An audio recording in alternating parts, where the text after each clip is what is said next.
திருப்படல்கள் 55 16-22 முடிக.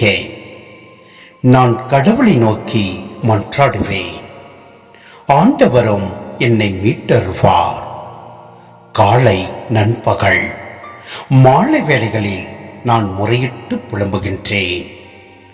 அவர் என் குரலை கேட்டருவார்.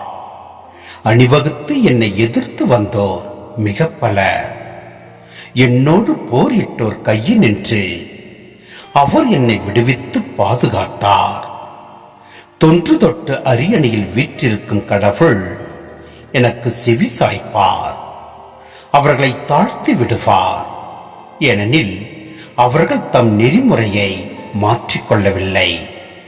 கடவுளுக்கு அஞ்சுவதும் இல்லை.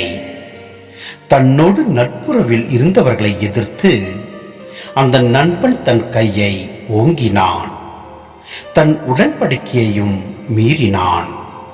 அவன் பேச்சு வெண்ணையிலும் மிருதுவானது, அவன் உள்ளத்திலோ போர்வெறி.